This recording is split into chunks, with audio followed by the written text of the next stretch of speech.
All right, here we are with a Sako 75-7 shooting times Western. Getting ready to pillar bed this guy. So we have thoroughly removed a lot of wood out of here. Start with the barrel channel. Got to make sure this barrel fits the new stock. Free floated all the way from the front of the receiver all the way on out. So luckily we had enough meat to work with here. The stock walls are getting a little on the thin side, but that's just how it goes with the bigger, heavier barrel. It'll be totally worth it because obviously big old 5-pound barrel. It's going to be better than a pencil sporter deal. All right, so then after that, we come in and cut the pillar holes out. So here we've routed out quite a bit of material and wood for the pillars. And then once we get the pillars, well, show that. And you saw the pillars being machined, custom made pillars for each rifle. So we established our length. So I get close, I leave 5 to 10 thousandths high on the high side so that we are ensuring that we're actually torquing and bearing against the pillars and the wood is completely removed from the equation. So yeah, the rear one is typical pillar, but the front one had this little notch that we had to take out. So had to notch that for the bottom of the receiver. Yeah, you can see the screw hole and the recoil lug there, where we had to notch out the pillar for that. So now we're going to get the bedding compound all mixed up, ready to go, and install these pillars and the barreled action.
Okay, we're just going to come in here and cut out all that overspill of bedding, clean this stock up, clean up the all this love that kind of spilled out.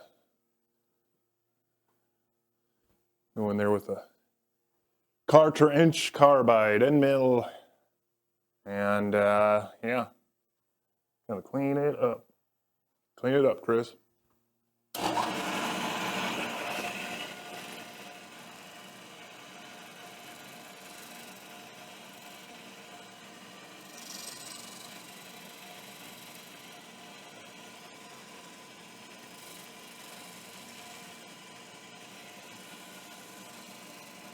I'm going a little at a time, so I don't want anything to chip out.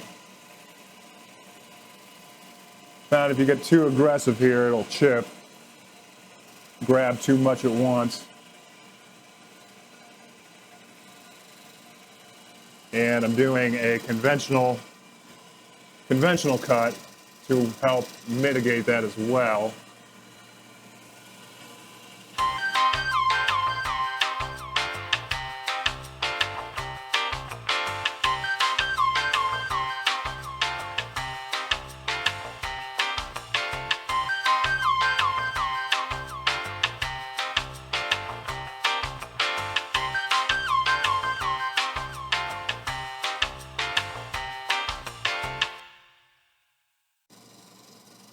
And I'm gonna leave a little ledge there.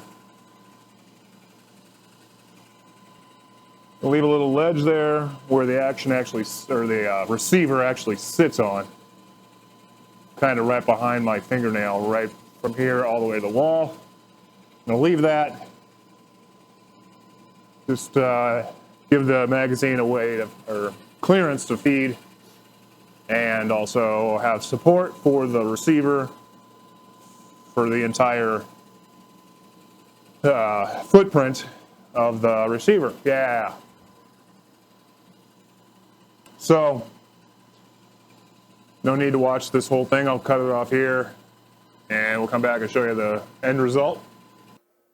Stock is now out of the milling machine. All the bedding overspill has been nicely cleaned up.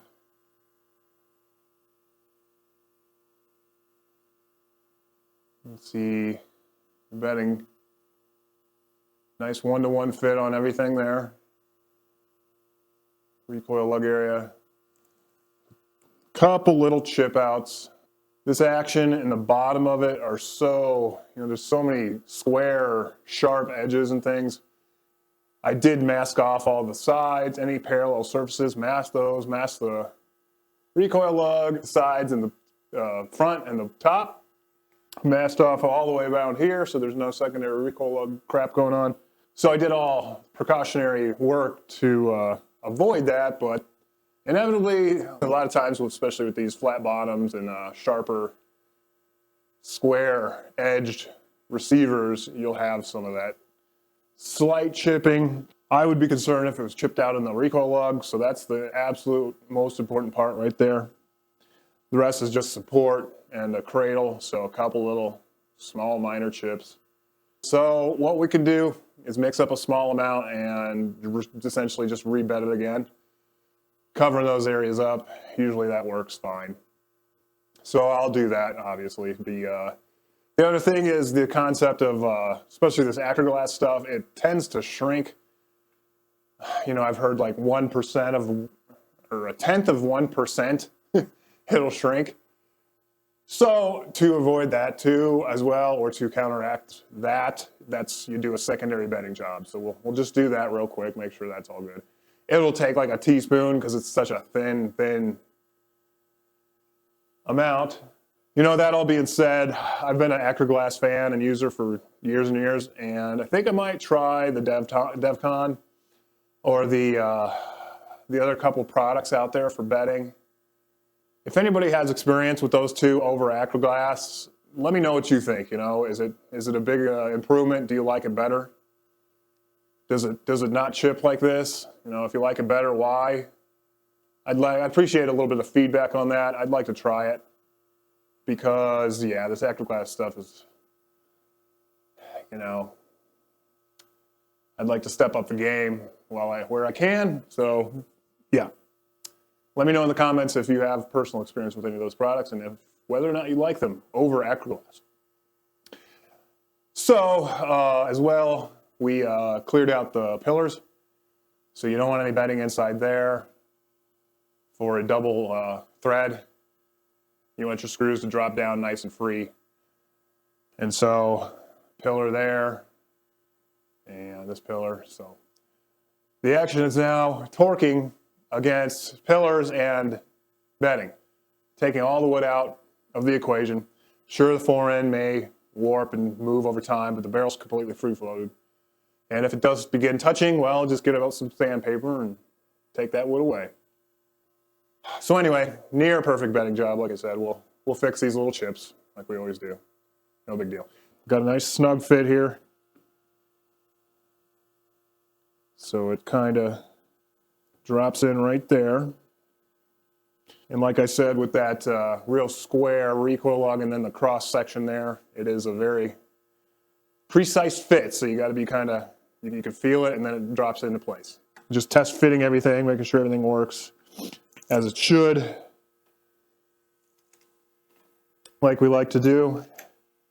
So I don't like surprises. So each screw screws in with minimal effort. And we'll obviously properly torque those down, but for now, good and tight or snug is fine for this purpose. Quite a bit heavier barrel on this guy, but 28-inch old number 4 is this a Brooks? No, Bartline. You can see we've already got it engraved. Already did the laser engraving just to get it out of the way. Mask that off when I bed it just to make sure there's nothing out in there. But it's going to get Cerakoted, so whatever. All that's going to be blasted anyway, so it doesn't matter. Does not matter. We're going to Cerakote this graphite black for just a touch of semi-gloss. But you can see the barrel has been inletted very nicely. We are 100% free-floated. I don't have my $100 bill out here with me, but there's nothing.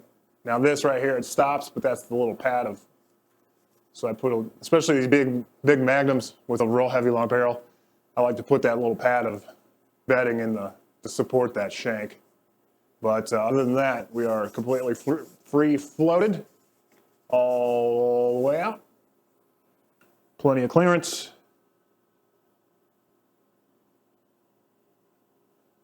There at the barrel to stock transition. The magazine fits nicely. I don't have the front latch in yet, but once the front latch is installed, that'll work as it should, and it drops free as it should. So I still have to test fire this. I'm still waiting on ammo. There's none to be found anywhere. So my customer ordered some custom stuff. I hope it won't take too long to get here, because that's all we're waiting on now is just a test fire. I don't want to do anything until I know this chamber is perfect, 100% good to go. So the fact that I bedded it, I mean, if I have to do a little additional breech work, that's not a problem. You know, that pad only comes up to here, and I shouldn't, if I have to do anything, it would just be another turn off so 1/8 of an inch or something like that. But we're going to hope for the best. There shouldn't be any problems. I went in there with the bow scope and just double checked after I got done. I think you'll see that. You saw that earlier. So yeah, chamber looked good, but nothing beats a proper test fire. We have our extractor relief there in the sleeve. So just cut a small radius there in the sleeve to make sure the extractor fits and operates and still could be pulled out. So there you go. So that's been nicely radiused to match the original radius in the bolt so that we can get the spring-loaded plunger down in there and still be able to fish it out if you ever need to. Because if I could put it back in with that sleeve on top of it, but it would be next to impossible to disassemble because you would not have access to that little plunger in there. I'm hoping this comes up properly, but yeah, you need to have access to that little area, and you saw earlier on how fun that is to fish out of there. So anyway, that's all there needs to be done on the bolt. This will also be Cerakoted here. I'm actually kind of debating on turning this, or engine turning, jeweling the bolt body, because why not? It's a nice, fancy, classy Sako. You might as well give it some class. So I won't do the sleeves, but I'm thinking about doing the middle section here. I gotta see if I got something that'll actually like index the bolt, because I don't have an indexing head yet or anything like fancy like that. So if I could come up with some kind of fixture to turn this equally, or buy one cheaply, then I will do that. So I'm not promising you. We may or may not do that. So we'll see. Depends on, again, if the ammo is going to take a month to get here, then we'll have plenty of time. So it kind of depends on that. I don't think the customer is dying to get this back. We're going into the extreme winter season now. I think he's in Texas, so he doesn't care, but I don't know. I'm not going to be able to get out and test this for a little while. So anyway, yeah, like I said, all that went great. So bolt work, all the steel work is done, short of finishing. So yeah, the Sako 75 is coming along nicely. We are coming close to the finish line. So yeah, after we test fire this thing, make sure everything works, we'll tear it all back apart and give it a good old fresh Cerakote application. So that's what's coming up next.